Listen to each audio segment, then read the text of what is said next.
ഇന്നത്തെ ഞങ്ങളുടെ EVSന്റെ class മുറ്റത്താണ്. Topic പൂക്കാത്ത ചെടികളാണ്.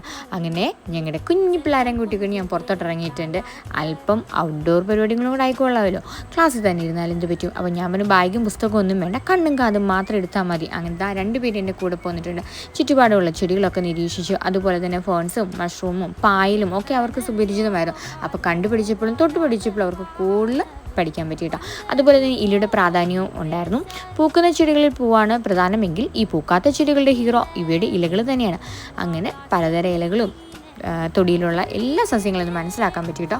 ചുറ്റുപാടിനെ ഒന്ന് കണ്ണോടിക്കാനും പറ്റി. അതിന് ചെറിയ പെയിൻറ്റിങ്സ് ഒക്കെ ആയിട്ട് ഞങ്ങൾ ഇലകൾ കൊണ്ടുള്ള അടുത്ത കലാപരിപാടി തുടങ്ങി. അങ്ങനെ ഇലകളുടെ പ്രാധാന്യവും ചെടികളുടെ പ്രാധാന്യവും പഠിക്കാൻ ഇന്നത്തെ ഞങ്ങളുടെ ടോപ്പിക്കിനെ പറ്റി കേട്ടോ. ഇനി അടുത്ത വീഡിയോയുമായിട്ടും അടുത്ത ക്ലാസ്സിൽ പിന്നെ കാണാം കേട്ടോ. വീഡിയോ ഇഷ്ടപ്പെട്ടാൽ ലൈക്ക് ചെയ്യുക, ചാനലും സബ്സ്ക്രൈബ് ചെയ്യുക. Okay, by.